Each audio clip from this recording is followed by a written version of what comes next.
Seorang pria menyangka dirinya itu terkena sebuah santet atau kutukan. Hal ini gara-gara sang pria ini menemukan wajahnya tiba-tiba saja membengkak tanpa sebab yang jelas.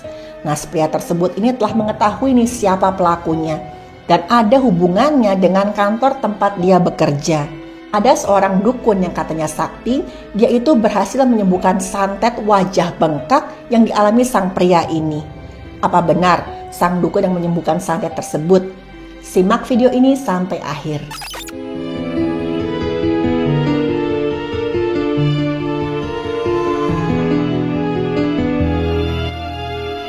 Halo, saya Dr. Stefani. Saya seorang dokter spesialis forensik dan mediko-legal, dan saya melihat apa yang tidak semua orang lihat. Kasus ini dialami oleh seorang pekerja kantoran, sebut saja namanya ini Viko. Nah, Viko ini bekerja di sebuah perusahaan yang sebenarnya cukup ternama. Viko ini tuh tadinya ada seorang perantauan dari desa. Dia ingin perbaiki nasibnya dan juga keluarganya, dia merantau mengadu nasib ke kota. Dan berkat usaha keras dan kegigihannya si Viko ini, akhirnya Viko berhasil diterima bekerja di sebuah perusahaan yang cukup ternama. Perusahaan ini terletak di sebuah kota besar. Dan gak cuman itu, si Viko ini juga berhasil membuktikan kalau kemampuan dan kerja kerasnya itu tidak mengkhianati hasil. Dengan cepat, si Viko ini bisa merangkak ke sebuah posisi yang cukup tinggi di kantornya. Teman-temannya pada kagum nih ngelihat kegigihan sama ambisinya si Viko. Ya, memang si Viko ini termasuk orang yang ambisius, apalagi masalah kerjaan. Kalau istilahnya ya Viko ini workaholic lah. Dan seperti yang saya bilang tadi, yang namanya usaha tidak pernah mengkhianati hasil. Suatu hari di sebuah rapat, direktur perusahaan tempat si Viko ini bekerja tiba-tiba aja memberi sebuah kabar baik yang tidak disangka-sangka. Dia bilang kalau Viko ini adalah salah satu kandidat untuk promosi naik jabatan sebagai manajer. Wah, udah kebayang nih Viko senang bukan main. Dia nggak nyangka, dia semakin bersemangat lah dia buat bekerja. Karena tadi dia tuh mikir saya sebentar lagi jadi manajer, tapi saya nggak boleh lengah nih. Karena tadi direktur kan bilang salah satu kandidat, berarti masih ada kandidat lain dong. Kandidat lainnya ini adalah seorang karyawan juga sama kayak si Viko yang nggak kalah berprestasi. Sebut saja namanya Marley. Marley ini juga termasuk karyawan berprestasi dan Viko ini menganggap si Marley sebagai saingan yang cukup berat lah sebenarnya. Secara nggak sadar, ya anggapan bahwa Marley ini adalah saingan dan bukannya partner itu berpengaruh sama sikap Viko ke si Marley. Setiap kali ada pekerjaan yang sebenarnya dikerjakan bersama, si Viko monopoli pekerjaan tersebut. Dia bilang, kamu gak usah ikut-ikutan, aku bisa mengerjakan pekerjaan ini sendirian. Semua itu dia lakukan dengan harapan dia bisa mendapatkan nilai plus di mata si direkturnya tadi. Sampai suatu hari si Viko merasakan ada perbedaan pada tubuhnya. Dia mulai kecapean, dia sering lupa, kadang-kadang linglung. Awalnya si Viko ini mencoba memboosting energinya, itu pakai suplemen penambah tenaga. Dia belilah suplemen yang mengandung kafein. Tapi sayangnya si Viko ini gak merasakan ada pengaruh apa-apa. Malah yang namanya tambah lupa, tambah sering ngeblank itu makin sering terjadi. Terus juga setiap kali dia minum minuman penambah tenaga tadi, Viko masih ngerasa badannya lemes, sering capek. Viko beberapa kali juga mencoba konsultasi sama dokter. Tapi sayangnya jawaban si dokter-dokter ini tuh membuat Viko malah merasa kecewa. Karena semua dokter yang dia temui itu nggak dapat menemukan adanya penyakit apa-apa di tubuhnya si Viko. Jawaban mereka selalu sama, Bapak kecapean, istirahat Pak, mau minum vitamin, mau saya kasih minuman penambah tenaga, semuanya sia-sia kalau Bapak tidak istirahat. Padahal saat itu Viko merasa, aku tuh nggak punya waktu buat istirahat. All work, no play. Pokoknya aku mesti kerja sampai nanti aku dipromosikan sebagai manajer. Jabatan manajer itu harus aku dapatkan. Karena aku saingan sama si Marley tadi. Akhirnya si Viko mulai mencoba pengobatan non medis. Karena dia mulai curiga nih, jangan-jangan kondisi saya ini terjadi karena santet. Saking dia paranoidnya sama saingannya tadi si Marley. Akhirnya si Viko ini juga mendapat informasi tentang seorang dukun serba bisa. Tanpa mikir panjang lagi, Viko langsung menemui dukun tersebut untuk konsultasi. Dan benar aja, waktu si Viko ini menemui sang dukun, si dukun langsung bilang, kemungkinan Viko ini mengalami penyakit non-medis atau sebut saja guna-guna atau santet. Dukun tersebut memberikan solusi berupa semacam ramuan serbuk berwarna putih. Sang dukun ini bilang nih, ini tuh ramuan ajaib untuk menghilangkan segala macam penyakit. Pokoknya penyakit dari A sampai Z, obatnya tuh cuma di ramuan ajaib ini aja. Kata si dukun ini tuh, nanti kamu rasakan deh, begitu kamu minum ini baru 1 kali aja, pasti badan kamu tuh udah kerasa segar bugar. Dan benar aja, baru sekali si Viko ini mengonsumsi bubuk tersebut, dia merasa badannya segar bugar. Semua capeknya hilang, dia mulai bisa berpikir lebih konsentrasi. Viko bilang nih, wah bener nih, ini namanya obat dewa. Dan sudah bisa ditebak si Viko ini akhirnya semakin kecanduan ramuan tersebut. Setiap kali dia merasa kecapean atau dia merasa perlu boostingan energi, perlu energi tambahan, diminumlah ramuan tadi. Sampai suatu hari teman-teman si Viko ini sadar kok wajah si Viko ini bengkak ya. Si Viko juga ngerasa kok badan itu mulai agak aneh ya. Wajah, leher, sama perutnya itu membesar.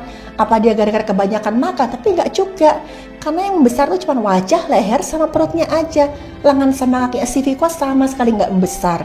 Viko pun semakin curiga ada yang mengirimi dia itu santet atau guna-guna.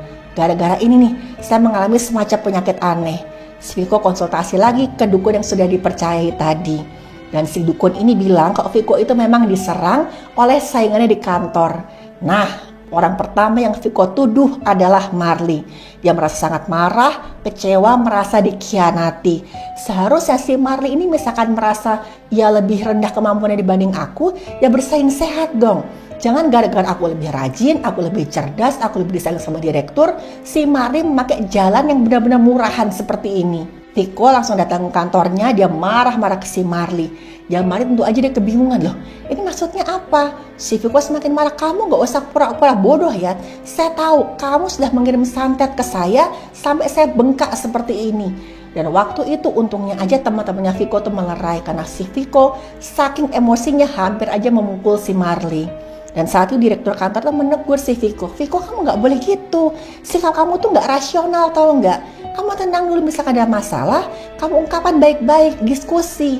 Dan Viko saat itu merasa terpojokan. Dia bilang, oh pasti direktur ini juga sudah diguna-guna sama si Marley. Sampai bisa percaya sama si Marley. Dan Viko memutuskan, oke, misalkan Bapak gak percaya kalau Marley ini mengirim guna-guna sama saya resign detik ini juga. Dan Viko langsung keluar dari kantornya. Setelah si Viko ini keluar dari kantornya, direktur dan teman-temannya Viko tentu aja kebingungan. Mereka nggak tahu nih, Viko yang selama ini tuh dikenal cerdas, bisa memecahkan masalah, tenang. Kok tiba-tiba kayak berubah banget seperti ini ya, emosinya nggak stabil. Direktur kantornya si Viko kemudian mengirim pesan ke si Viko. Kalau kamu sudah tenang, ambil cuti beberapa hari. Kamu stres kebanyakan kerja. Dan selama beberapa hari itu si Viko istirahat di tempat tinggalnya. Tapi saat itu kondisinya Viko bukannya semakin baik, malah semakin buruk. Tambah lagi dia merasa banyak pikiran, dia stres, dan wajahnya semakin bengkak. Sampai suatu hari ada salah seorang rekan kerja si Viko ini datang menjenguk. Dia kaget saat itu Viko cuma bisa terbaring lemah tempat tidurnya. Dan kemudian langsung Mbak Viko ini ke rumah sakit untuk kemudian diperiksa oleh dokter. Waktu Viko sampai ke rumah sakit dan diperiksa oleh dokter yang menangani Viko bilang kalau Bapak itu terkena apa yang namanya moon face. Moon face ini adalah semacam istilah untuk membengkakkan pada wajah. Keadaan ini disebabkan oleh penggunaan obat jenis kortikosteroid dalam jangka waktu lama. Kortikosteroid ini tuh adalah obat yang sebenarnya digunakan untuk anti radang dan anti alergi. Obat jenis ini juga digunakan untuk mengatasi penyakit autoimun. Karena kortikosteroid ini bekerja dengan mengurangi produksi zat-zat pemicu radang dalam tubuh. Selain itu, kortikosteroid juga membuat dinding bulu darah itu nggak mudah mengeluarkan sel-sel ke jaringan. Jadi kortikosteroid ini bekerja dengan menekan aktivitas sel-sel kekebalan tubuh. Dan satu yang harus saya tekankan, kortikosteroid ini adalah obat keras. Tidak boleh digunakan sembarangan. Tapi ya lagi-lagi ada juga yang menggunakan obat ini dengan tidak bertanggung jawab dengan sembarangan.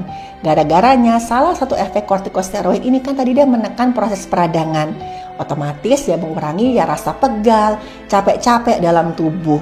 Jadi saat tubuh bekerja terlalu keras kayak si Viko tadi, otomatis tubuh akan mengeluarkan zat-zat radang untuk memperbaiki sel-sel yang rusak. Peradangan ini dipicu oleh semacam zat kimia tubuh yang namanya sitokin. Nah, sitokin ini yang nanti akan menyebabkan peradangan menyeluruh di tubuh. Akibatnya pegal-pegal, rasa nggak enak, dan inilah yang ditekan oleh sisi kortikosteroid tadi. Kortikosteroid akan mengurangi sel-sel kekebalan tubuh supaya tidak masuk ke jaringan. Karena tadi pembuluh darahnya kan dibikin rapat. Pembuluh darahnya rapat, sel-sel imun yang atau kekebalan tubuhnya tidak masuk ke jaringan, otomatis tubuh akan merasa lebih baik.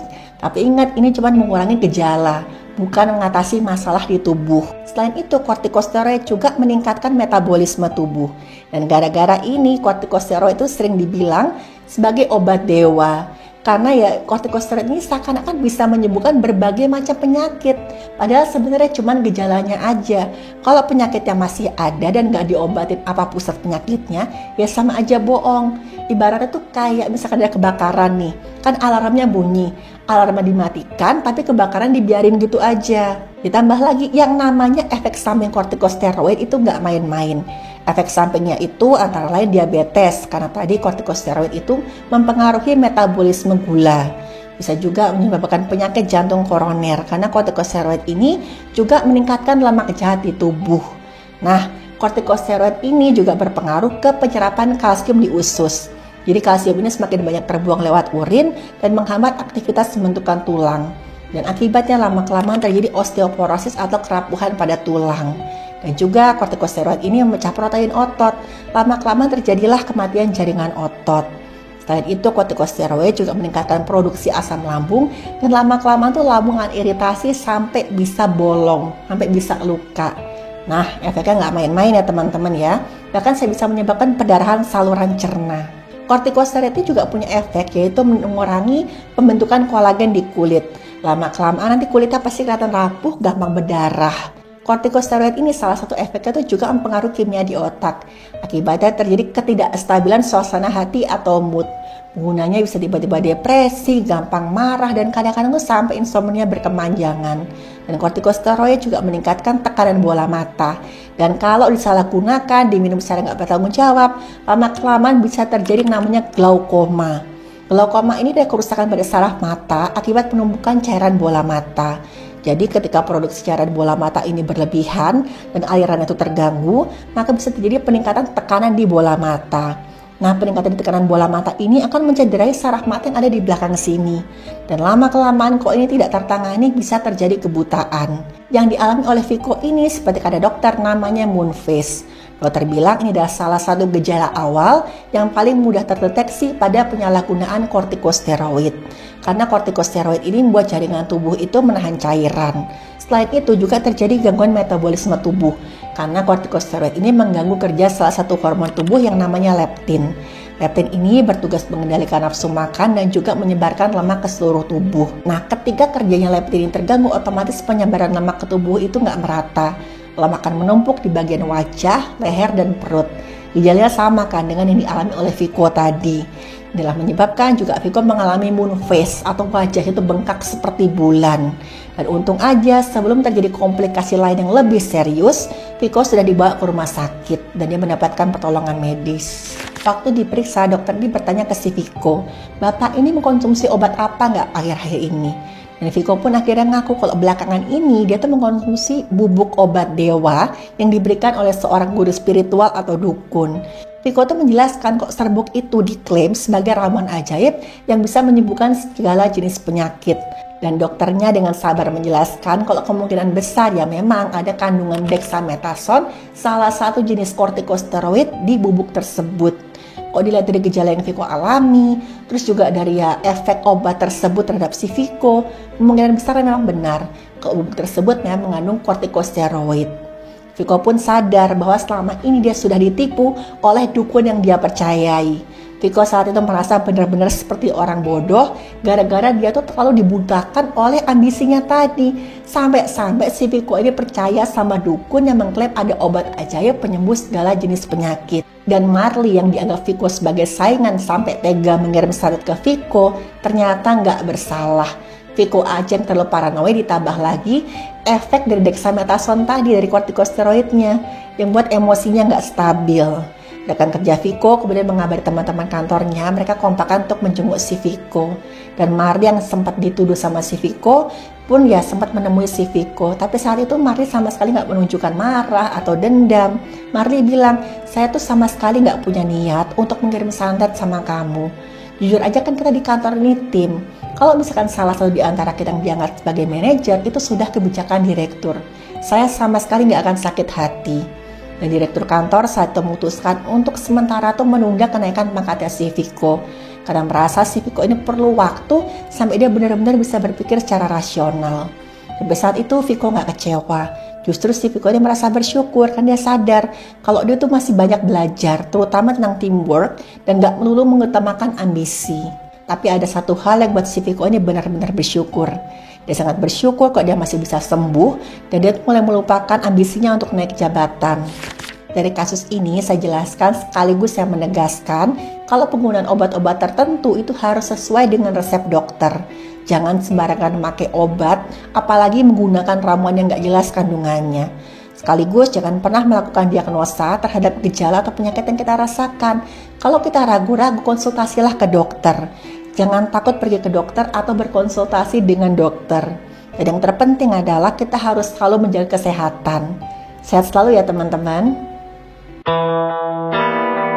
Terima kasih sudah menonton video saya. Silahkan like, share, dan subscribe.